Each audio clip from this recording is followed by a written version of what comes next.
Welcome to Lawyers and Libations, episode 21 with Sarah and Rebecca. We're back. Well, you're back from a month-long change of residency to Colorado. Welcome home. I did actually possibly move to Colorado. I really do love skiing a lot, but this one was fully work-related. So the first one was over the New Year. So I don't know that really counted because I actually started it the day after Christmas. It just ended in this New Year. And then that next one was the one that I took my brother on and went with my cousin, and that just kind of got funneled in there because that was the only time they could do it. Right. So sadly, it ended up back-to-back ski trips during the month of January. So I just got back from Beaver Creek, Vail area, which was so much fun, and it's called a Ski Ellie, which is a continuing legal education thing for lawyers, which basically gives you an excuse to go learn an update on all of Georgia law in the morning. I actually attended the seminar, Rebecca. What? In oh my your God, honor. I love that. Rebecca's the one who actually always attends the seminar, and I just kind of go and hang out. But since she was not with me, I had to go and attend this. I got breakfast at like 7:30 in the morning. What? Yeah, I Oh know. my God, I love that. You would have been Look really at you. proud. I know. I was so proud of myself. Did you learn anything good? I learned some stuff. I learned the new evidence rules in Georgia because I figured that's important to stay sharp on. Mm-hmm. So that was good. So we could argue with the judges whenever they deny our objections. So I learned that. That was really good. I learned about some apportionment. So I was in Beaver Creek, and it was so much fun. This was not like our normal, like our Georgia trial lawyers or our WCCL, the work claimant lawyers things. I think to be like a trial lawyer, you have to be maybe 80% of a narcissist, a lot of big personalities, and they're a lot more wild, right? Like, as you know, everybody's trying to one-up each other. This was not that. This was like a lot of more senior members of our bar that practice in all different areas. Like, there was not one workers' comp person there.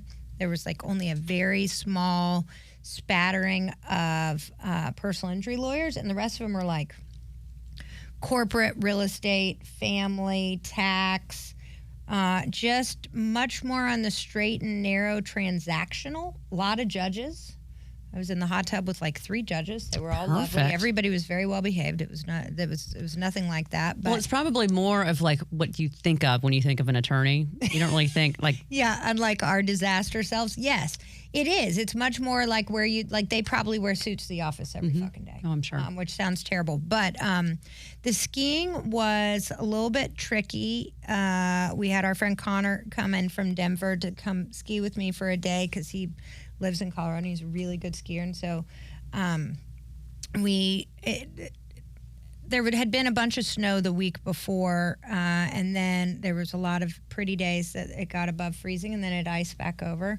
So there was a lot of fucking ice. Fortunately, I grew up skiing in North Carolina, so I'm used to ice. So I'm like, this is my wheelhouse, bitches, get out of the way. But we found this one run that had like amazing powder, and I was so excited about it. And I was like, the powder, we found it. And then I realized we came to this lip, and it was like the soundtrack from The Empire Strikes Back, because all of a sudden it was a fucking double black. Oh my gosh. And it was like skiing down the Empire State Building with moguls the size of fucking VW bugs. And I just looked at it and was like, eat a dick. You got to be fucking kidding me that I've got to get down this. I mean, like, I considered just sitting down and saying, fuck it. But I'm like, I know I can get down this. It's just going to really hurt my legs to stay upright. And it did. And I went over into the trees for a while to kind of avoid it as much as I could. But the problem was it was moguls, steep, and then ice patches. Oh. And all I kept thinking is, don't tear your ACL again. Don't tear your ACL again. Please, God, don't let me tear my ACL Definitely again. not in the middle of a double black diamond. No, I mean, how the fuck would they even get me down one of those toboggan things? You're not. Like, I would literally... Connor could throw you on his back. I mean, he could. He is kind of manly. But I don't think that would be necessarily a safe decision. So I do still ski with my big ACL brace. Fortunately, it's not completely horrendous and outside of my ski pants, but it's underneath my ski pants, so you can't tell. But... yeah, it was rough. And then we skied with our friend Charlie and his son, Jack, who was precious, who we actually took out of school for a couple days and brought him there. And he skis like Adeline, so he was so much fun. And so the last run of the day, he was like, I really want to take you into this place called Coyote Glade. And I go, okay, Jack, let's go do it. And it's now at this point in time, I mean, like the lifts are closing. It's shady as shit. You can't see anything, which means you can't see moguls. And he's taking me down into the trees. And it's me and his dad and Connor. And I was just like, God, I don't think this is a very fucking good idea for me to go down here on the last run of the day. Like, I'm tired. I've had some beers at lunch, maybe a bourbon. You know, it's just probably not the best idea to be going down it. But we found a way out of it. But that little ballsy 9-year-old or 10-year-old, he was in it. And he was like, watch me, I'm going down through the trees. Right. They do get so cocky. So we're going, we take the kids skiing every year. We go to Keystone. And so we go in 2 weeks. I just booked, like, on my to-do list this week was making sure that, like, lessons were booked and equipment was done just so, like, we can speed in and just go straight to the mountain. But Hunter, my oldest boy, is like, he's only been skiing for 2 years, but he's so cocky and he's not scared of anything. They're not. Well, I mean, like, number one, their little bodies bounce if they hit the ground and pop back up. But also, they're so much closer to the ground. Like, you know, I mean, than we are. I mean, fear. like, if I haven't fallen since, knock on wood, I haven't fallen since I tore my ACL in Canada. And that was the first time I'd fallen in probably 3 years before that. So I'm like, I'll go 45, 50 miles an hour as long as I can see that it's not choppy, right? Like, and it's fine, but I'm not going to do anything super stupid. I don't jump. I'm not doing moguls all the time. Hunter jumps. It makes me crazy. Well, see, but I used to when I was little. Adeline does it too. She tries to find every fucking jump that she can. I'm like, stop doing that. I'm like, you're going to die and I'm going to see it. Like, I'm not okay with that. Well, and I will say, even though most kids bounce back pretty quickly from ski injuries, this kid, Connor and I were up on the lift, and we looked over, and this snowboarder had taken out this kid that was probably, 10, and it was on a super steep, icy thing, and he was fucking face down, screaming. I mean, blood-curdling scream. His ski was, like, up further up. One was maybe still attached. I'm not sure. The snowboarder was face down, too. I mean, like, he was done for it. I was like, can anybody come rescue these poor people? Like, this is not going well. I'm like, hang on, honey, it'll be okay. I felt so fucking bad.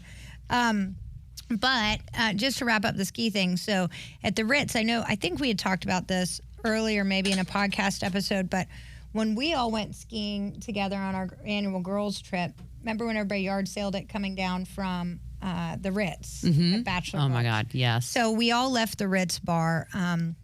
The dark. In the complete dark. There's no lights or anything. So you can only go by the snow.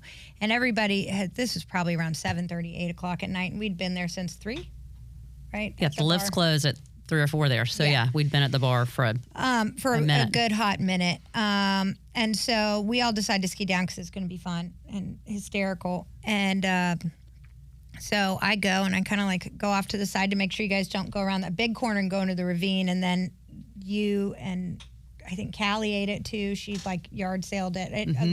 Several of our members of our good girl group yard sailed it, where everything went everywhere. I think you were looking for your Amex for a while. I thought I'd lost my Amex on the mountain. I found it actually shoved in a purse recently. See, there it is. It's still there. But I thought for sure it was in Beaver Creek. Yeah, on that run where everybody ate it. So one of the speakers for the CLE that we were at, she.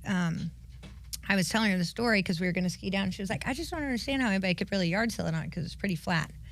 She hit a patch of ice. She totally jinxed herself, hit a patch of ice, and face first popped down on it. And I like came around the corner to where she was. She is dripping blood out of her nose, busted up her lip. I was like, oh my God, are you okay? And she was like, she was like, I think I jinxed myself. So then she totally jinxed herself. She did. And then I'm sitting at the bar at the Eagle Airport, and I'm talking to this guy who was out there on a guy's trip. And he goes, well, actually, the guy whose house we were staying at got hurt really badly yesterday because I was going to ski this morning. And I go, oh, God, what did he do? What did he do? And he goes, well, we were skiing down from the Ritz. And I go, shut the fuck up. He goes, it's the most dangerous. I didn't fall. I think I fell twice last year, and that was my most painful and unexpected. Oh, it was fall. bad. And it's scary because it's dark. So then you can't find anything. I was terrified. I was like, I'm going to be eaten by a grizzly bear. Yeah, moose. you were less than pleased by the time you got down to our shuttle. But this guy, he broke his collarbone and fractured 3 ribs because he was like, kind of booze hounded up. And he was skiing. He got to the flat part and he was skiing backwards, like Goofing having off. fun. Caught a fucking edge. Done. I was like, they should put a warning sign, like as you peel out of the back of that Ritz. they and should you're do like a because it is an easy mandatory run. breathalyzer. They should. Like mandatory breathalyzer. If you're over a .20, you're not going down this fucking hill. Don't do it. You definitely can't drive, and you probably should Definitely not don't ski down. fucking ski down. I mean, like maybe a .1 is fine. Yeah, nope. Not more than .20. And generally, if you're leaving at that point in time, you're fucked up. Oh, yeah. So, Well, I am so glad that Callie and I are not the only two people that almost died. No. Well, in that area. Maybe I'm bad luck. I don't know. Maybe it's just people that ski with me fucking eat it going down that thing. But again, the guy that I talked to at the bar, his friend, screwed. Andy's got apparently 3 little babies at home that he's not going to be able to pick up. His wife's going to fucking Now murder she's him. going to have 4 kids. Yeah. I bet she can't wait. I'm sure she's so happy. But yes, it was wonderful. I got back last night. I actually flew back early because Adeline has her first middle school dance tonight. Oh, sweet. So I changed my flight because that popped up. They plan those things last minute and then they fuck your entire schedule and you have to come home and spend a bunch of money to get home early. But so that's tonight at 6, so looking forward to it. But I did hear you went out last night and I'm very sad that I was not able to join you because I was face down in my bed. But you got locked out of your house? I did. I can't decide if my family does this on purpose at this point. I wasn't even out late. I was out, had some bourbon, forgot to eat dinner, may have had a late appetizer to pull myself together. Did you have an espresso martini? No, just Okay. bourbon and tequila. No espresso martinis. Mm-mm. Bourbon. It's my drink. I don't really like bourbon. I'm warming up to it. Ryan's pushing it on me. Like he'll give me one a weekend just to see if I'll warm up to it.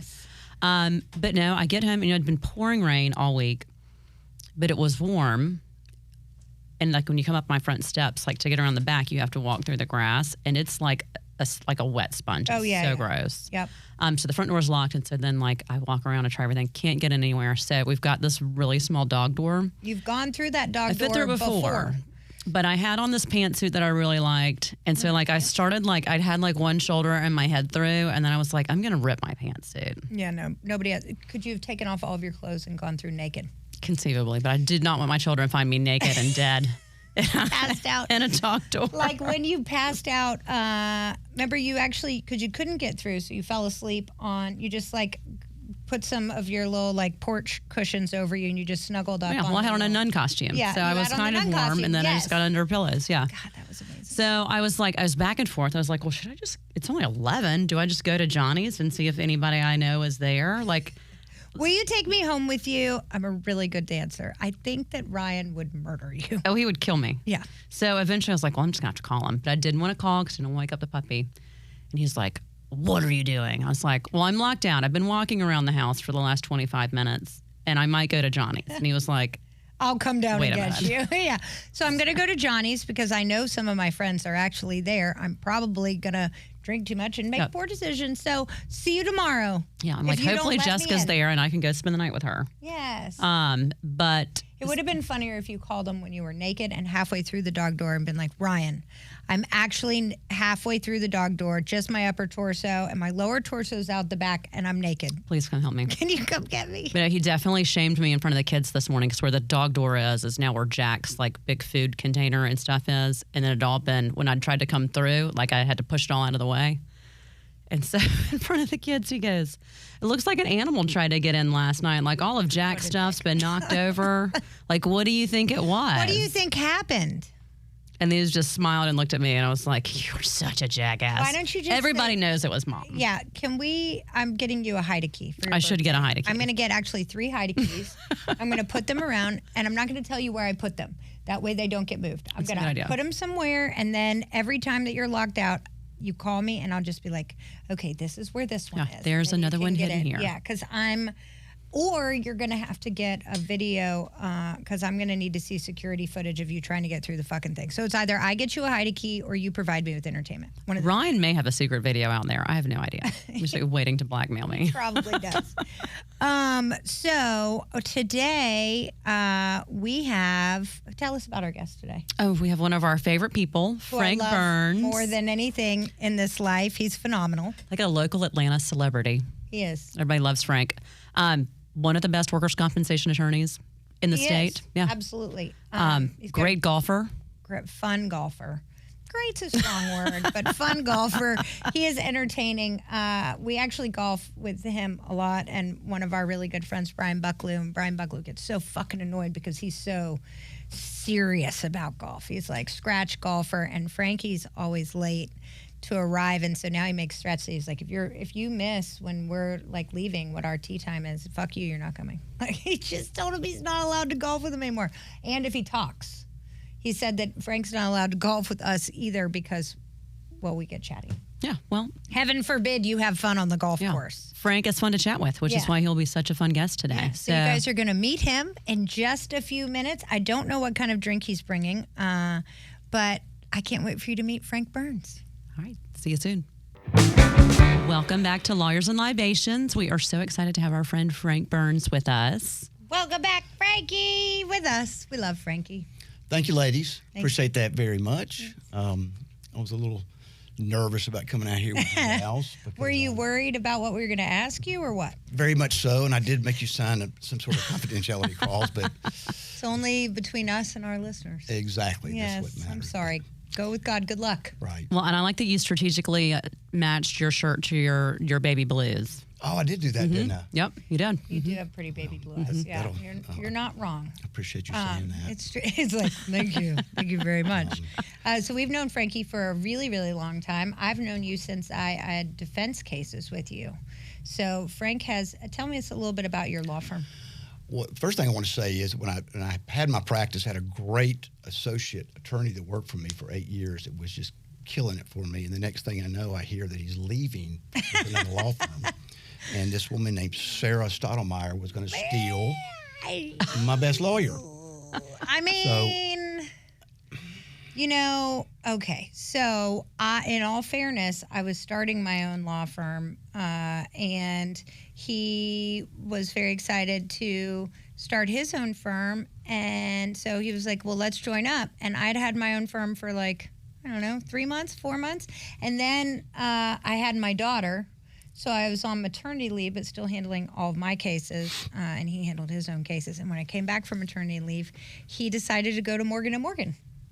We've all worked with this person. Yes, you have. I didn't realize he was with you first, Frank. Well, hold on a second. Oh, he was with Frank forever. That's not the story. Okay, tell me the story. Okay, what really happened was... I can't wait to hear the story. This person worked for me for, like I said, 8 years. My first associate, did a great job with Southern cases, right and left. I'd hired another lawyer or two, and this guy was... They were also good lawyers. Good lawyers. Great lawyers. And I was proud of him. And I remember when he came to me, said he was going to leave. And I said, I feel like you're my son. You're going to go out and start your own firm, and things are going to go great.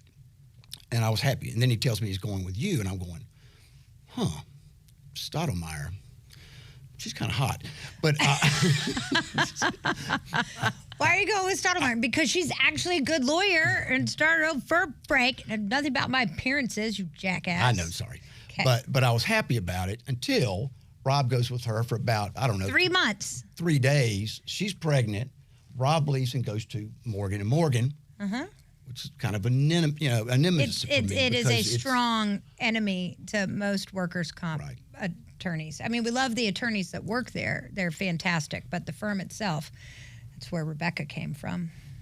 I'm not allowed to discuss it. They can't talk about that. Per legal things that may have occurred after her departure I'm not with permitted my firm. to discuss.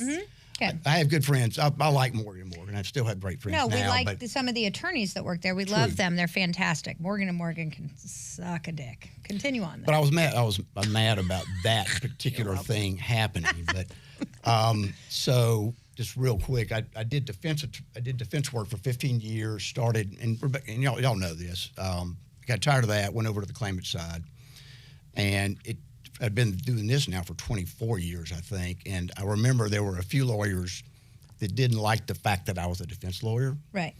And wouldn't bring me into the fold. I won't mention his name. I really won't. But he's a good friend now. But that always bothered me because I was committed to do claimants work, and I love doing what I do, and it's way more fun, and I get to hang out with people like y'all and drink. Yes. Speaking of drinking, what did you bring us today? Well, I brought a couple of drinks. Yes. The first one and the most important is this bottle here called Fireball. There seems to be a theme on our podcast that involves Fireball. I have no idea why. I mean, I love Fireball. It's not bad. All right, so we're going to take a shot of this first. We are going to do this, Okay. and then All right. I'll share with everybody. And then what else did you bring? I've also brought some Whistle Pig. Yes, now that I love. Bourbon. Yeah, I am. Well, I'm warming up to this bourbon thing. Yeah, it's delicious. I couldn't love that more. So did you guys actually hear the lawsuit that was filed against Fireball, the little tiny ones, by a guy who's basically claiming false advertising because the tiny bottles are actually made of malt liquor and not the whiskey itself. That's what was going on, and it was successful, and they had to fucking pay him money because he was pissed off, I guess, that he wasn't actually getting Fireball whiskey. I would be mad Now, about that too. this says right here, It clearly says it's cinnamon whiskey. So I think that maybe they either changed the formula, so it is actually the ones that come in the big bottles. But as far as these, which is why you could get them at the grocery store in a lot of different places that only sold liquor in liquor stores. So it ended up that it was true that it was a malt liquor beverage instead of actual whiskey. Interesting. Right? Fascinating. Well, I'm things you super learn. excited. You know so much about that. I'm impressed. That's why you drink it so much. I don't drink it that much. I only drink it when skiing or if I'm on the podcast. So just real quick before I propose a toast, Uh-oh. the reason I love Fireball with these two ladies, and I sent y'all some for Christmas, right? Y'all got did. that? We may Yes. have actually, We actually had it drank on the them. podcast Yeah, we recently. had them on the podcast. But we played a round of golf. We played a round of golf with the judge. I wanted to play with the judge because that's what I like to do. And these two young ladies felt like they needed to play together. I knew it was dangerous.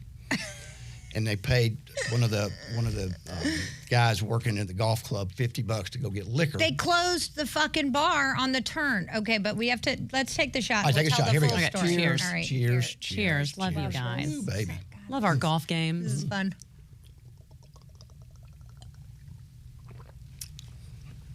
Ooh, Oh, fantastic. Jesus tits. you know, I didn't Okay. get to brush my teeth after lunch That was- with these braces.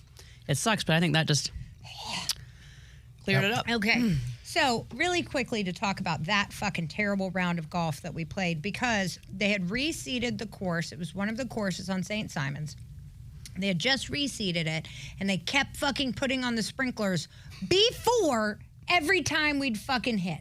So It's we awful. would hit, number one, we were in fucking should have been in galoshes because it was 3 inches of water. So we'd hit the fucking ball, and it would go into the air, and then it'd go plunk, and it'd sit there in this pond of fucking water. So, and it's kind of raining. Rebecca and I, we come to the turn. It was the longest round of golf we've ever played in our life. It was 6 fucking hours. Well, we weren't going very fast, which is why I think at the turn the bar was The closed. bar was closed. I mean, it was possibly pitch black outside by this point in time. So the bar's closed. So we run into the cart boys. And we may have sparkled our own baby blues. And Yeah. We're like, hi. Rebecca gave them her credit card, which could have been used for many other things. Who knows what fucking they bought? We did tell them to get them a little something for themselves. it's like I went skinny long drinks, Fireball, Maybe and a pack bunch of heaters. Yeah, maybe a pack of heaters. So we have, again, Frank and one of the judges is behind us. And we were just like, fuck it. We're going to skip this hole. And we're just going to drink and chief heaters because it was the longest golf game in the history of golf ever. Well, I was trying to protect y'all to the judge, by the way, and he was new. He was a new judge and very nice. And I said, oh, they're just back there having fun. And you look back, and these girls are taking shots, taking selfies. They're way back, and the other guys are trying to drive the ball.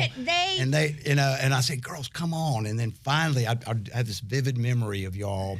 When the judge and I were going to go up the hole. And, We'd had enough. And y'all said, we're just going to drive over here for a minute. And they just veered off. You just veered off to the side, and that was it. That's whenever we went and found our cart boys, and then we got fucking booze delivered to us because nobody has time for this fuckery. You can't. I literally had to go to the golf course maintenance people and go, hey, man, can you stop turning on the sprinklers before we fucking tee off from each hole? It'd be cool if you did it maybe after. Right? Because It was I don't absurd. really think there's fucking anybody behind us. I think we were the last people to play today. Well- So can you just wait? That'd be awesome. He goes, oh, yeah, sorry. I was like, but are you fucking sorry? Because I don't think you are. I do think the judge had fun though, because to this day, when we're conversational, he's kind of joking around. He's like, remember that time y'all sent those golf cart boys out to go buy all a bunch of booze on the course. Store.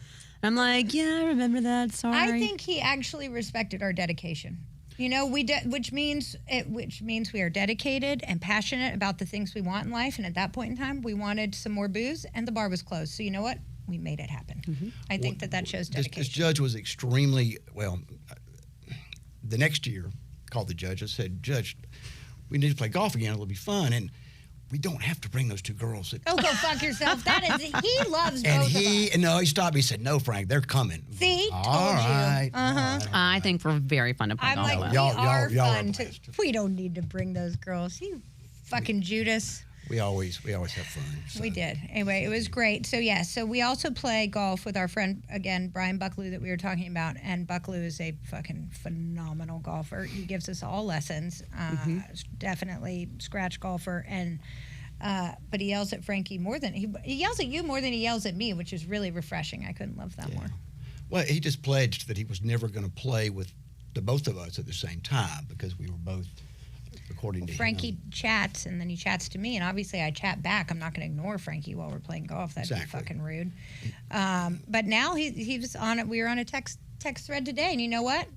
Couldn't stay away. He wants us all four back He's again. so jealous. He's so very mad jealous that right you're now. here today. He misses that. I know, because it's fun as shit.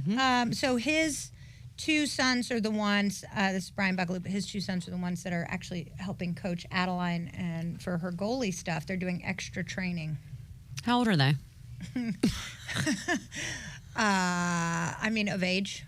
One's 22. He is absolutely precious and just graduated from Georgia Tech. And then one is 28. Oh, so and is in law he's school at Georgia.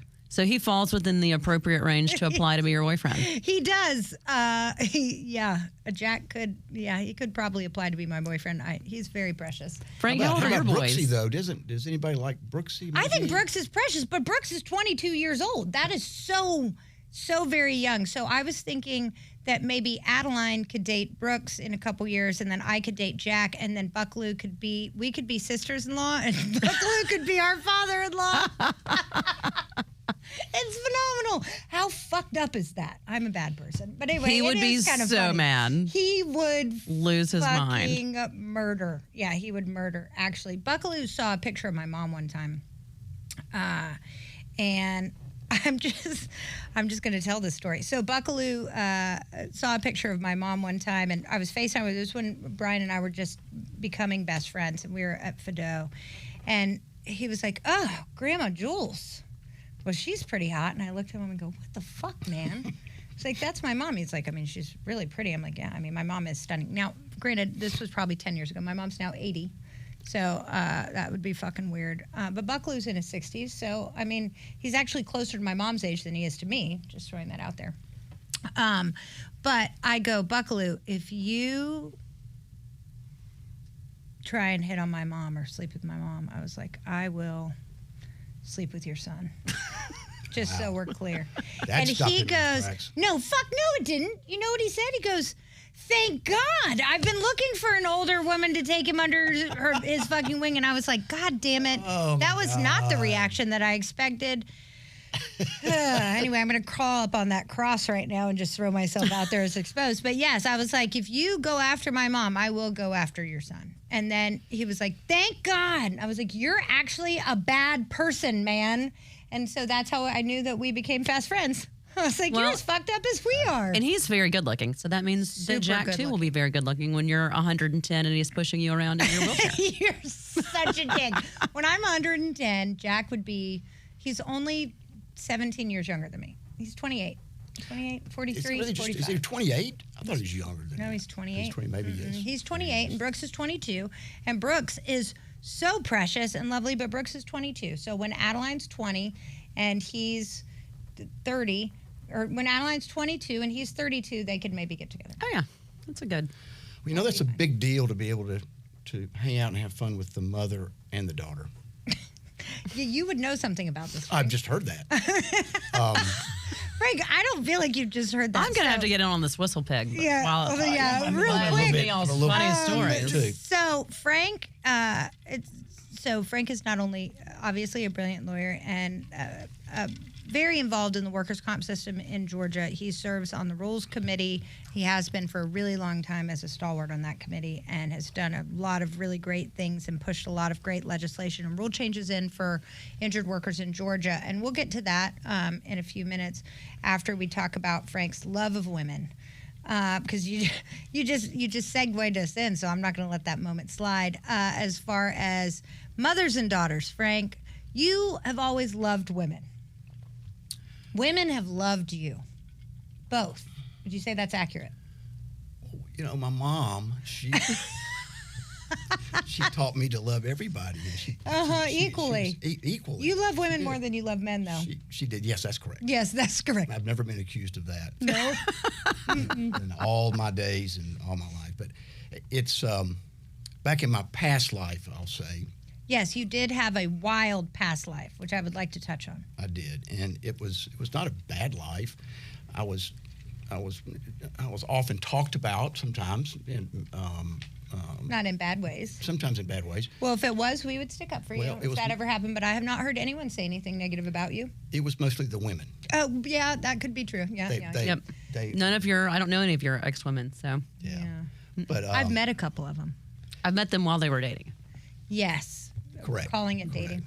That's good. Well, you know, it's just it's a touchy subject because I felt like all my friends, a lot of my friends were together, married, and had girlfriends and whatnot, and then all of a sudden I like pretty women. Yeah. And that's why I agreed to come today. I mean, you do love women. I do. You do. I know you do. And I don't think that there's anything wrong with that. I think it's phenomenal. You have, all right, so there's a place in Atlanta, and again, this is back to your history when you were a little bit more wild, because Frank has now found a very lovely woman that he adores and is actually full-blown monogamous with, which I couldn't love that more. But in Frank's wilder days, so there is a place in Atlanta which it is for the more sexually liberated called Trapeze. So I've heard about this club multiple times. There's a couple guy friends that I used to say, let's go to Trapeze and we'll just check it out. Like, I wasn't going to bang these guy friends, but we were going to walk around in our towels because I want to see what goes on. So you have been to Trapeze multiple times. I know this on good authority. And I want to know what goes on at that swinging sex club. Share it. Well, I will answer the question first that I've allegedly. Yes, allegedly. Been to that allegedly, club. you've heard what goes on there. Right. So share with us. Well, what's interesting about the place, truthfully, is that there's two of them. There's one in Miami and one in Atlanta. There's not one in Miami? Yeah, I bet that one has better looking. I don't know. This one's rated pretty high. Is it? Yeah, it is. Okay. And the reason is this. Allegedly. Allegedly. The reason it is that when you first walk in, first of all, it's BYOB. You bring your own liquor. Right. Bring your own booze. Because it would be very expensive to market. have a sex club that has a liquor license. Exactly. And it's fairly expensive for the guys, and it's not so expensive for the women. How you cheap? Go as a couple. I don't remember exactly what the cost. And then you can become a member. You can become a full member, and that gives you access to the VIP. What's the VIP? Allegedly, it's a nicer area in the very back where you get invited to come back. You have your own locker room. You have your own. Your own locker room? Well, it's a nicer locker room. Okay. So let me go through the whole spread. You come in. Yeah. And it looks like any regular bar. They have a buffet. They have a very good buffet. I told they have a good buffet. Buffet. Don't they have like some breakfast buffet at some point? Yeah, they have that going on. See, I've heard this, Rebecca. This is why I was like, I need to go fucking Trapeze and put on a towel and eat some pancakes. So then they have a nice little L bar there. And I usually go sit at the bar for a bit and hang out and have a drink. Allegedly. Because you're scoping. I'm scoping. And then I forgot about this. As one should. I forgot about this. One time there was this really nice waitress that I met that I kept going back to get my booze, and we kind of chatted, and maybe she got my telephone number. Did you ask her what time she was getting off? Well, we went out later, but that was, and she was a very nice. Literally and figuratively. She was What not time working were there. you getting off? I forgot about that part. But so we'd have drinks there with my friends. Yeah. A couple of times I brought two friends. I don't know any of those people. No, you don't. And I actually do know those people. I don't think you. Maybe you do. Continue on. So you have drinks there. If you want to go dance a little bit, you can. If you have some food, but then eventually you have dance. Yeah, they got a dance floor out there. Is it a good dance floor? Rebecca's like, hold, please. Oh, for real. Rebecca, you've been to Johnny's with Rebecca. Rebecca is a dancer. We should you go do would- this. I'm a pancake eater. You're a dancer. Love this dancing. could work out. You would get a lot of attention, I have no especially if you came back from the inner sanctum, I call it, with your towel wrapped around you and you just danced. doubt. Can you take your towel off Oh, yeah. on the dance floor? You can. You said that from time to time. Are people, so they're like hanging out naked? Well, so then wait. So you come in and you In hang the out inner that sanctum, area. yes. And then you have to go back into the inner sanctum. But before you do that, you go back in the locker room. And you have a person that takes you to your locker. They give you a key. You take all your clothes off. Got to drop your phone. No phones allowed. No phone. The phone's dropped in the locker room. Have you been? No. But I've heard. Okay. I know I've gotten all the information. I've thought about going multiple times, like planned it with guy friends to be like, let's just go. We'll show up as a couple so people aren't going to try and bang me. And then we'll just walk around and check it out. But we haven't actually done it. Hey, sweetheart, we're never going to go. Well, we might just go just to watch. Okay. No, So- not you and I. Oh, I'm not talking about you. I'm talking about my girlfriend. Oh, So- yes, your girlfriend and you should. Okay. No, you guys should not go. That would be bad. But continue on. She seems very All normal. right, so you take all your clothes off completely, wrap a towel around you, and you go back, open the doors. And then on the other side's another bar where they deliver your liquor to, and you sit at that bar, and most people are naked, Just naked sitting at the bar. naked sitting at the bar. And guys have the towel around them, and then sometimes things will happen. But then behind you, Becca's face. So- I love this shit. I'm like, tell me more. Rebecca, we should probably go on like a Like an undercover.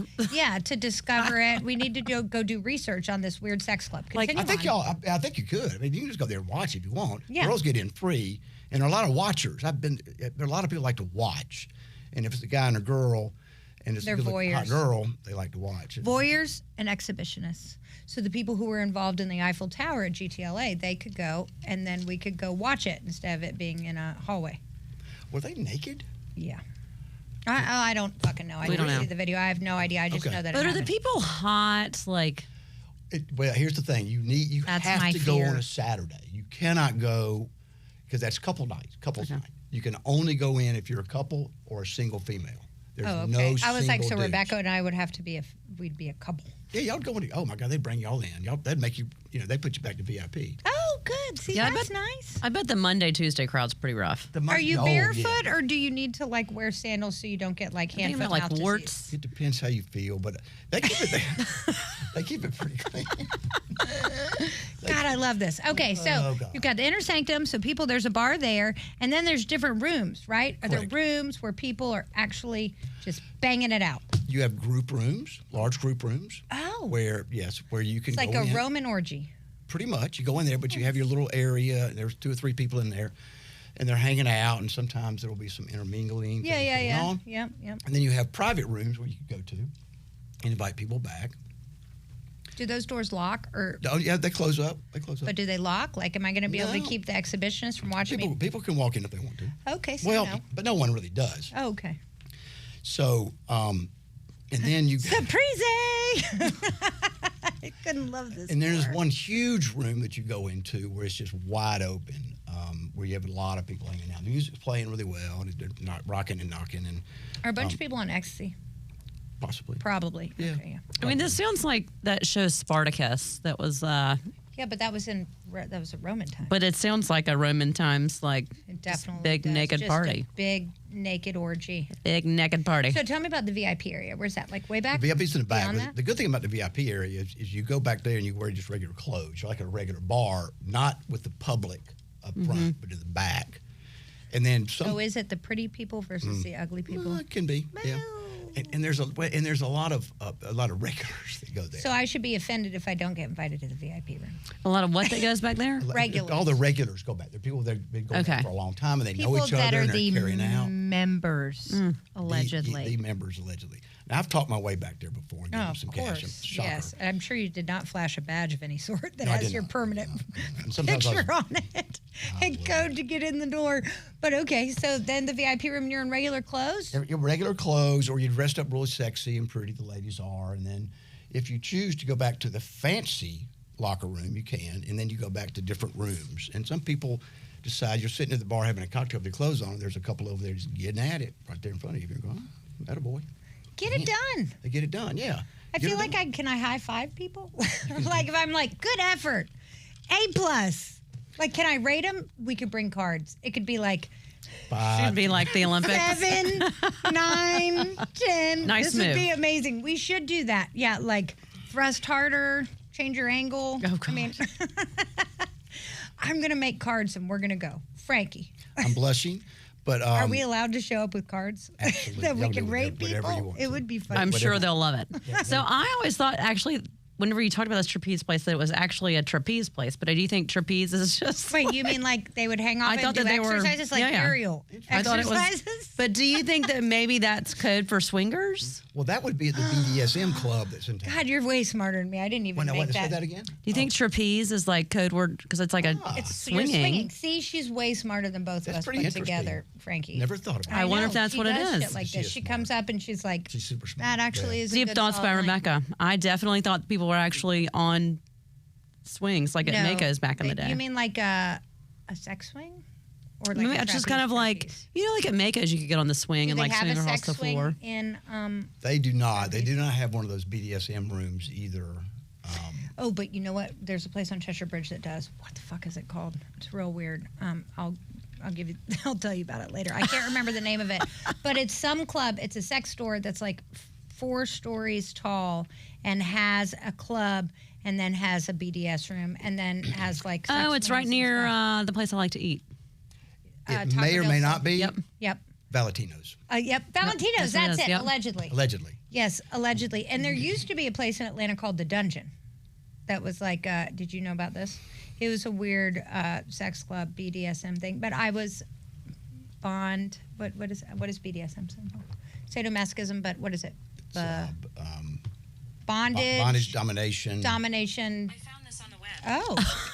See, there's my my Masochism. sadomasochism. Yeah. So anyway, Did my your iWatch is phone very literally just tell you exactly what? She actually did find it on the web. She was super excited about it. What a good Apple Watch. Yeah, my Apple Watch is like, so let me tell you what that place BDSM is. stands for. But so there was a place called The Dungeon. I know this since, I don't know, closed down several years ago, but I was also very interested to go check that place out. Again, I'm too worried really about STDs and stuff to like really partake in a lot of these things, but I want to go check it out and see what goes on. Could be phenomenal. No, the thing about these places, you can go and not participate. I mean, there are a lot of folks that do that, and I've done that a lot. Just to go in Allegedly with the You know- and just watch because it's it's interesting, especially the bondage. This place, it was called the 1863 Club, I believe, where you could go in and just watch. And that stuff's way too much for me. I don't really like that. But this guy that I dated, one of his friends was very big into that, and he would actually fly in from out of town and be like wrapped in saran wrap and whipped with a riding crop. Weird fucking shit goes on. I'm not really sure.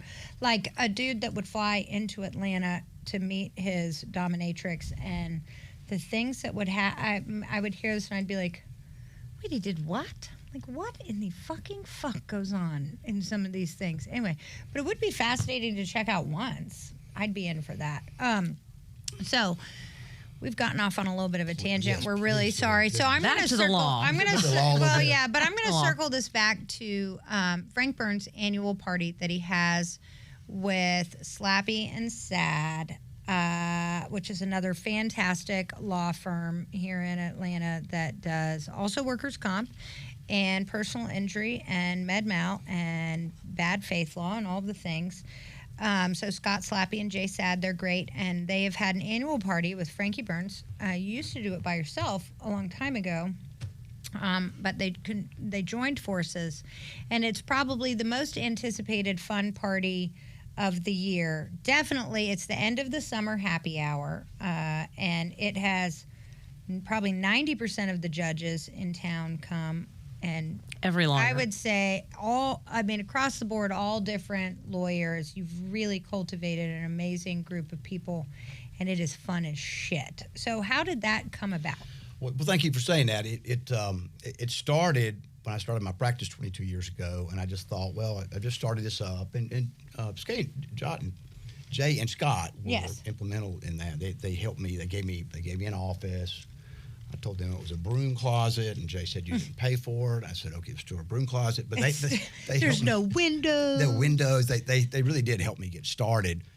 And I had this little party at Twist in Buckhead right next to the tavern.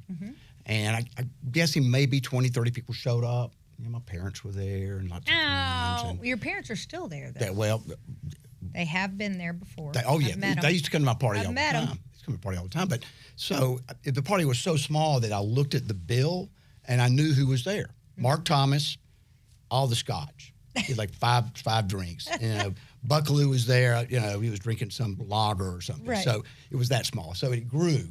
And then the next year I had it at another place and it grew. And then it came to Midtown and it grew. And then eventually, after years, we ended up going to hotels. We went to the W Hotel, went to the Lowe's Hotel.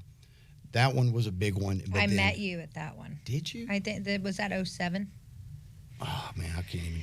It was a long time ago. I think it it was 07, and we had a case together because I was doing defense working at Moore Ingram, and yes, I showed up at that party, and it was wild.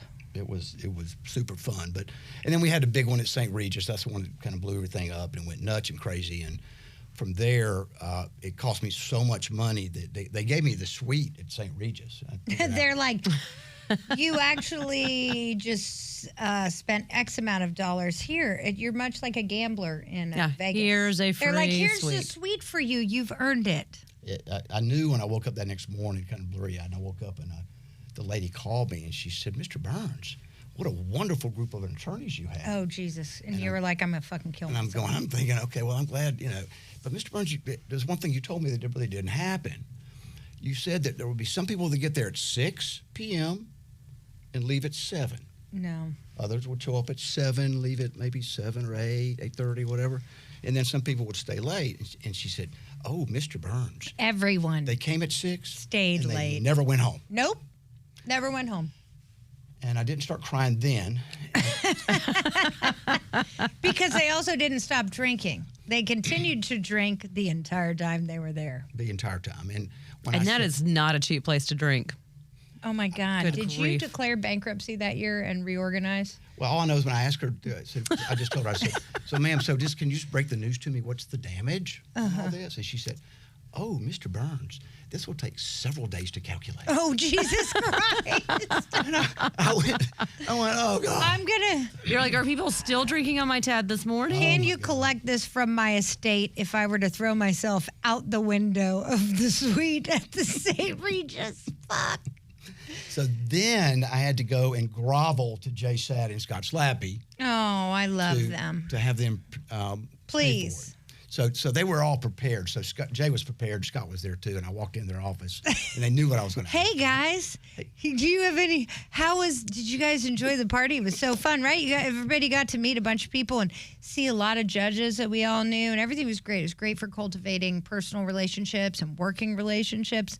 So here's the receipt for the shit show that went on the other night. Can we divide it by 3? Thanks, guys. Please. Well, Jay was not going to divide that one, but I told him No. what it was, and then he stepped back in his chair like this, and I went, I fucking love Jay. "So Jay, don't you think that I'm just thinking that if we did this together, it would really be great, and it'd be good marketing for your firm too." And he said, "Wait a second, Frank. So you mean Scott and I are going to pay for half of your party, the Frank Burns party?" And I went, Yeah. Well, no, it'll be your it's party now too." going to be the Slappy Sad Burns party. That's right. Is what it's going to be. We're actually going to name it that, and your names can go first, and that's totally fine. I'm exactly what comfortable with it. happened. See, I knew it. Yep. And I'm still mad about it. I know, but So, you're okay. We I'm know okay. you were the OG. That's how I met you when it was the Burns party. But I was thinking the larger that it got, it was going to bankrupt your fucking ass because most attorneys that we know are raging alcoholics, and they're not like, I want Smirnoff. They're like, I would like Grey Goose, and I would like 12 of them. So it's not a cheap party for you all to have. And as I recall, you two get there early and stay late every time. So I've Absolutely. had pictures with you every single yeah. time. So I always get there right when it starts We because do. it gets so It's very crowded. packed. Yeah, it does. There's And a so lot you of have to be people. careful. You don't want to get stuck with a creeper. And and I do like it at Hudson Grill. It just gets hard if you sometimes you just can't get out of the room that you're in. And you Yeah. get stuck with. Well, they also have pool Some people. tables, which then I can, if I'm feeling feisty, teach some some of the younger boys how to play pool, which is always fun to 28-year-olds. give them a little lesson. No, we're talking about like 22-year-olds. Oh, These are not like ones that I'm like talking to in a manner. I'm just wanting to instruct them that moms are better than them at pool because we're older. Sorry. Well, I will say it is good marketing for my law firm. And I'm sure. People always ask me, so why do you do it, Burns? How do you get cases? I'm going, I get cases because everybody knows about it. Right. But it's also, I want to say this because we have a lot of clients that will say, they'll come to us and they'll be like, well, why were you friendly with that defense attorney? Why did you know that defense attorney? Why were you joking with the judge? Why are all of those things, right? Because for a lot of clients, it's a very personal nature. It is, it's also very antagonistic for them with their employers. But I think what a lot of lay people don't understand is that the closer you are with the defense attorneys and the more personally you know the judges, it's so much better for your clients. Like my friends on the defense side are always going to put more money on a case if it's with me, with my client, than they are with an attorney that they just battle every single thing out with. And they're going to ask for more money from their clients. Like it's all about relationships in our business because it's a small bar. And I think that, a lot of injured workers or people that are on the personal injury side who have been in a car accident, they don't realize that if you are friendly with the attorneys on the other side, it is going to benefit them so much more in the long run on their case. And what you two do that I've noticed, and y'all know this, is that you two, number one, are doing this, which is huge. But there's not many parties that y'all will miss that are law related, and because y'all are so friendly and nice to everybody, but y'all are wonderful in getting out and doing what they call networking. Yeah. And my hat's off to y'all for that because that's a big deal, and it is, and it's also the doctors, right? Don't you have great relationships? Oh, yeah. Didn't you have something recently? Yeah, I had one last night, and I left with 2 doctors' cell phone numbers. And that's priceless to be able to, text somebody that's about to see one of your clients and be like, hey, remember me? Right. Such and such is going to come see you tomorrow. And it's not even that I want him to do me a favor. I just want him to treat my clients with kindness. With respect. Yeah. So in the workers' comp setting, you have things called you have people called nurse case managers. And a long time ago, well, not that much long time ago, it's since I've been practicing, but they used to not be able to be involved in the case unless you acquiesced to it and gave permission for them to talk to the doctor, or unless it was a catastrophic injury case. Now, due to some shenanigans at the board and rule changes and things, they can actually go in and meet with the doctor after every single appointment that an injured worker goes to, right? So they can't actually get into the room at the same time as the injured worker unless they give their permission, but they can meet with the doctor afterwards. What a lot of times the doctors don't understand is if they give some sort of light duty release, like even if they say he can do sedentary and pick up a phone, even though the guy's a truck driver with a GED, he's not going to be answering anybody's phone. And doing a receptionist job, that ends up limiting his ability to receive income benefits, and it actually reduces his income benefits pretty quickly thereafter within a year. So by having the relationship with the doctors from the get-go, you can nip that in the bud quickly. So we are at every doctor thing. We are talking with the doctors. We are explaining those things. We've actually done lunch and learns with doctors' offices to say, this is the fuckery that the employer insurer will try to do. So call us before you give that work release. Call us before so we can discuss it so you can at least understand the ramifications it has on our clients. Yeah, I had one call me last summer. I was on vacation. He called me. He was like, hey, I've got a nurse case manager in the office right now who's telling me that your client can't be in this meeting. And I go, no. And so I pull up the rule and I go, this is the rule. I was like, actually, it's up, and it's really up to the doctors, but she cannot tell my client not to be there. No. I was like, you're the doctor. You technically. You have the choice. You can say, actually, I'm not going to meet with you without the patient being in the room because I'm uncomfortable about this. And he can say to the patient, I want to meet with the nurse case manager privately.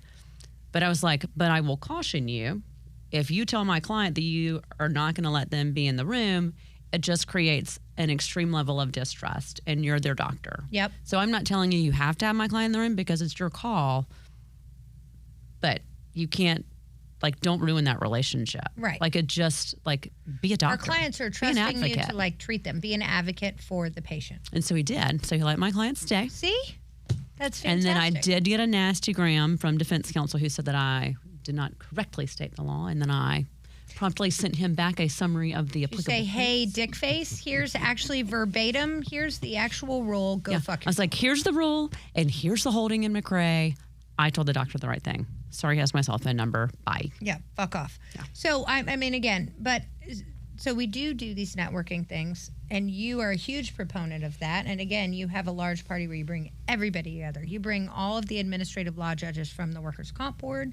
All the doctors are there. The doctors are there. It provides such a phenomenal opportunity for all lawyers of all sides, defense and plaintiff, to get together and communicate about things. I mean, like, you know how many cases have been settled At your party. your party? Right. And so it is, I think, for anybody who's listening that's going through a workers' comp case that has their own case or a personal injury case, like, and you see or you hear about your attorney talking to opposing counsel or golfing with opposing counsel, any of those things, the more they do that, the better it is for your case. I promise you that.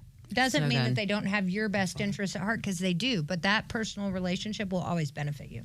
And that's something clients get upset with me sometimes, is that I'm always very close and cordial with the defense counsel, because we're kind of out there joking around. Hey, it was fun doing this, that, and the other. And then with the mediators, you always are. But I always tell them before, I say, look, I'm going to be nice to this defense lawyer. I don't always like them, but I'm going to be nice to him because it works better that way, right? And that's how y'all are too. I actually know how well y'all do that. So that is something. But when you actually get them to a party and you get them drunk, like real drunk, oh yeah, that helps. And then I mean, it does help. Yeah, it does. What outside of just the party, what advice do you have to young lawyers that are like, I think I want to be a plaintiff's attorney? The advice I'd give to them would be is if they have some experience already working for a defense firm, or if they're super smart and went to Harvard, to call me. Go fuck yourself. They're coming to work with me and Rebecca. If they're a woman, you're done. I mean, and Todd. We have Todd, obviously. Todd, we love Todd. Well, Todd is, we can all agree, is the most brilliant workers' comp lawyer actually there is. Oh, I didn't know that. I just hired him today to work Go on a fuck case. yourself. No, I don't. I just hired him to work for me on a case. Oh, you mean to do appellate work? No, you're not going to try a case. Oh, yeah, no, I mean, he'll try a case. He's fucking brilliant. Yeah, you should. And I'm paying your firm. Todd is... Everybody should snatch up Todd while they can, but Todd will never leave us because we are fun to work with. We have so much fun. He damn brings me coffee every day at 2. Does he? Yeah, he does. He does always come in my office. He's like, do you want some coffee? I'm like, God, I love you, Todd. Thank you. Yes, I do want coffee. I got to go to the Court of Appeals with him, and we won. And it was great. Because he does not fuck around. It's good man. He's very smart. So, speaking of Todd, really, okay, well, sorry, go back to the, I don't want to shorten that, of what referral advice would you have for a young, say, a defense attorney, because, right, we all three of us came from the defense side, so we learned it on the defense side. We practiced over there for a long time. What would you recommend, any sort of advice for a defense attorney who's probably, disgruntled and tired of fucking injured workers all the time and wants to actually come over to see the light? What would you say on starting their own firm? I would tell them, first of all, and I was told this when I went out on my own, is be prepared to go into an area where you don't have a regular check, technically. I mean, you get paid a nice salary, but you have to work for what you get. And to be successful, you have to not necessarily bring in business to begin, but you have to work the case, do a good job with the client, and you have to deal and talk to a lot of clients who are total, absolute pain in the ass. Every single day. Yeah. And you have to be nice to them and know how to chat with them, because like most of them are lovely people. They're just going through the most difficult time in their entire lives. They're injured. They don't have money. Like, you're the person they want to call to make them feel better. You're a therapist 90% of the time. 10% you're a lawyer and fighting over the law. 90% of the time you're making them feel better. So you find the person, and that's how I found my lawyers. I won't say who it was, but at depositions sometimes I like a defense lawyer who's taking a deposition and going, I like this person. They've got that kind of personality. I think there will be a wonderful, wonderful claimants lawyer, and that may or may not have been the first lawyer I ever hired that Sarah Stoudemire stole. After 8 years. What's a of defense practice. lawyer? He first. willingly came with me, and then we practiced together for a month while I was, almost borderline dead with preeclampsia. And then I think I was on my third day back from maternity leave, and he was going to Morgan & Morgan. So I really don't feel like I had any part in this. I would just go ahead and blame Morgan & Morgan for this. I was mad at him for leaving you.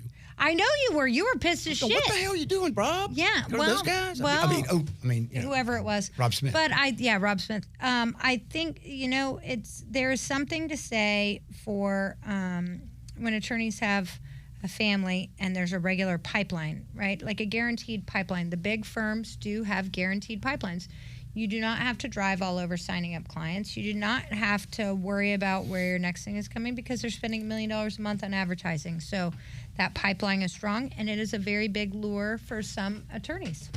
And this lawyer, by the way, has done, and Rebecca knows this, extremely well. He's a very good lawyer. Yeah. Great lawyer. He's a great lawyer guy, and a lovely person. Yeah, I love him. And everything works out for the best, so I'm not mad about it. But I work I'm with great. Have you met my partner?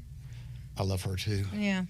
Very She's much pretty so. fucking cute. Yeah, Yes, she I is. love her. Oh, thanks. She's a lovely person. So we've got one other thing I wanted to talk to you about. So we've got the Chairman's Advisory Committee, which I know we've talked about on different podcasts and things, but it is something that the chairman of the State Board of Workers' Comp puts together. He selects who's on those different committees. There's, I don't know, probably 7 or 8 different committees, but one of them, Rebecca, was up until this year the only female on legislative committee, which actually changes the laws. She's still the only attorney on that committee. And then Frank, you serve on the Rules Committee, which Todd is actually, who's with us, is the chairman of the Rules Committee. But explain a little bit what the Rules Committee is. And that's interesting. I didn't know that about you, the legislative committee, that you're only a lawyer, but Only girl female. lawyer. Only female lawyer. Only female. I get Of course, that. you have yeah. But funny enough, I started on the Rules Committee way back, and then way back in the day, and then I was asked to go back to the legislative, and I did that for a while, and then on the Rules Committee the last I don't know how many years, but it was a big deal that we had a claimant's attorney chosen to be the chairman. Huge. Very big deal. Huge. Hasn't happened in God knows how many years. I don't think it's ever fucking happened. Has it happened? No. No. Well, and Todd is such a perfect fit for that because Todd is not a crazy claimant's attorney. He's such a rule follower, too. Yeah, he's he's all so about smart. equity. I yell at him, actually, in our office most days. I'll be like, well, can't you just fucking do this? Like, because I feel like you can. Because, I mean, like in history, if it were to repeat itself, you actually can do that if you would like to do that. And he was like, I don't really feel like that's equitable. And I'm like, oh, fuck, God, you're Yeah. such a good person. Womp womp. He is. And I'm telling you, the last meeting, which was recent, I went to. You had one last week. Yeah, it was like, yeah. And it was fantastic. It went on for a long time, and but Todd knows how to handle it. He knows what to do. He knows how to do all those things. So it's fun. But what they do is, and we talked about this briefly earlier, is that which is great for the state of Georgia because the legislature does allow the state board and the people that work within to make the laws, and also we get to pick our own rules, and the chairman gets to allow those rules to take place. So that's special, and I think that's why our system works so well. And I think it's... Now, historically, that's not always been true. No. But it's also not been true even with the Rules Committee. Sometimes a former chairman has selected certain rules that they felt would be most convenient for employers and insurers and just gone ahead and rammed that shit down everybody's throat. I mean, that would be an accurate reflection. At times, that's happened in the You've past. referred to that as a shit show. A complete fucking shit show, yes. But it does seem like right now Yeah, it's true. there's a good balance.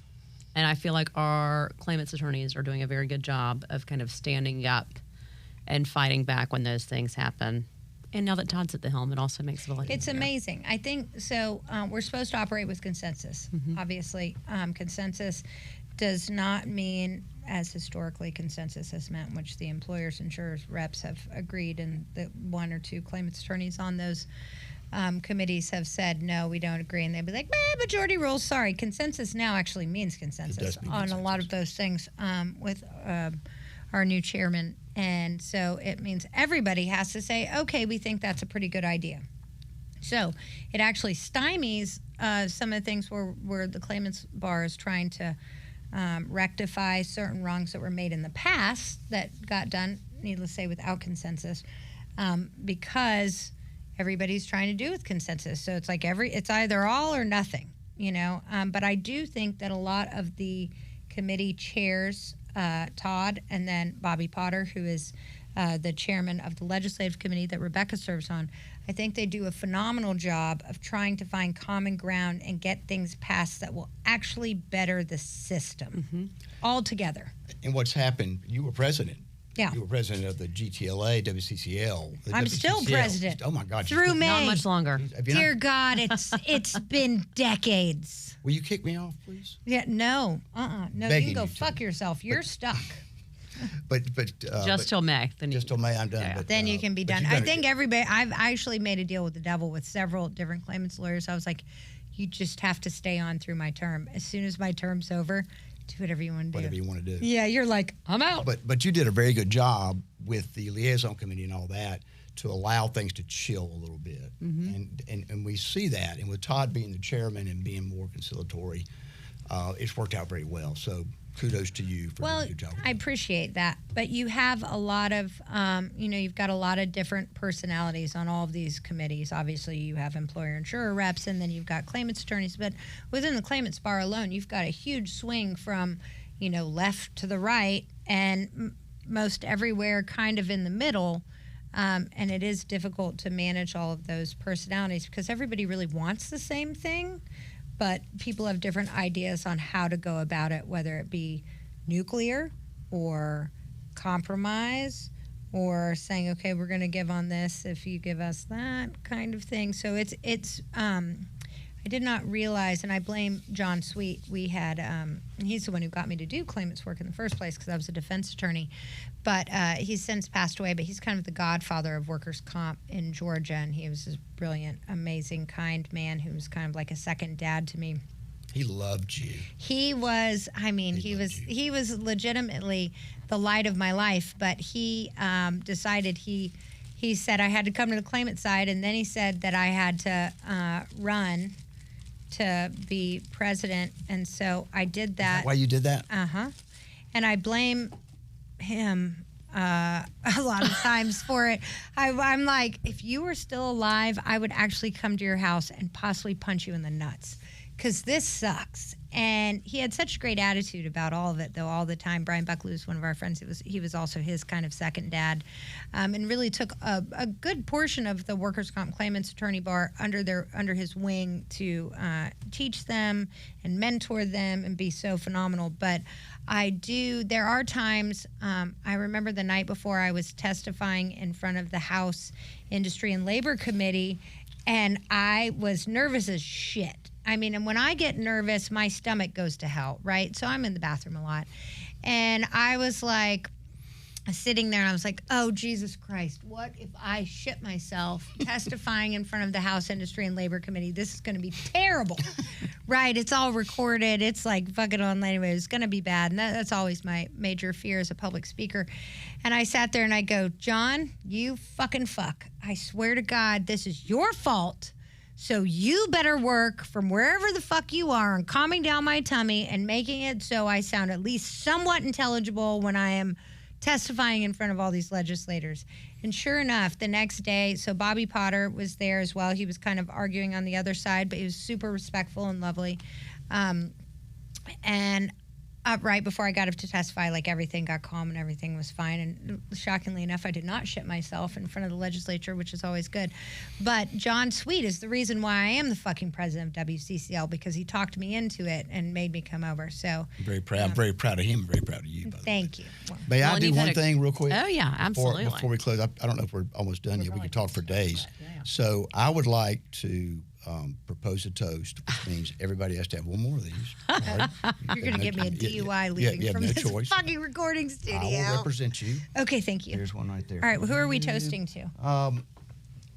we are going to toast to John Sweet. John Sweet, Obviously, first and number one. foremost. And Yep. then we're going to toast to this show, Lawyers and Libations. And then we're going to toast to Sarah and Rebecca, who Oh, were you're so very sweet. sweet to invite Frank Burns over here. Oh, we know And, we love some Frank Burns. Frankie, Very we good. actually love you more than life itself. Y'all are honey. the best ever. Thank Love you. you. Thank you for coming on. We couldn't love you more. So cheers, Lordy. everybody. Cheers. Another. Another one. Ugh. Woo. These go down pretty well. Yeah, my father-in-law comes tonight, so this is actually perfect preparation. I'll be at a middle school dance. You're welcome. Well, thanks for joining us. I hope they play Get Low. Maybe Oh, I'll just definitely. show up and surprise Adeline. She'll be so excited. Maybe somebody will bring their hot 28-year-old Oh, God, Rebecca. cousin. I'm going to murder you. I mean, just in I'm case. not ever dating again. I've decided I'm Boy just toy. going to become. Boy toy. I'm just going to become asexual and a nun. You're welcome. I doubt that. I mean, maybe.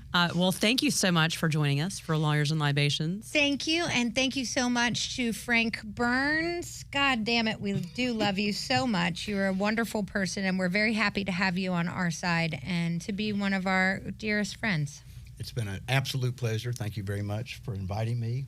Love to come back. I think we need to bring Buckaloo. Oh, So we can Buckaloo's just- coming. We can Gear just, up. we can just wear him out. Yeah, oh, we can. That poor little. So we should play golf next week, too. So let's get that on the Yes, calendar. yes. You and our partners. Okay, deal. And Buckaloo and I are partners. Always. I know, always. I mean, it happens, but I mean, we're actually partners. We actually support each other. Y'all will be in the same cart. She will come block me as I pee Lots of under the tinkling, bridge, which I have to. I don't understand why the fuck they won't put a goddamn porta potty out on like one of the holes. Come on, man. Like literally, I have to go squat under a bridge to go to It the is bathroom. weird they out just don't there. have one right there. It's so dumb. If you were listening, Bobby Jones, can you just put Bobby Jones, Bobby, just put Bobby. like a Just porta one potty. potty. like just halfway through, like on hole 4. doesn't have to be fancy. No, I will use a porta potty like a champ. I just need to pee because I've had some drinks. Yep. I think you like the bridge. Right. What makes me nervous is the guys with the viewfinders. That concerns me at all times. I'm like, those damn viewfinders, they can see me. Oh, gosh. Anyway, Wow. but sorry, another tangent. Thank you all so much for joining us today. We greatly appreciate, and we will see you next week. Yeah, might as well. We're not traveling next week, so we could totally do it again. I know. I'm here for like 3 weeks. Nailed it. Anyway, thanks for joining.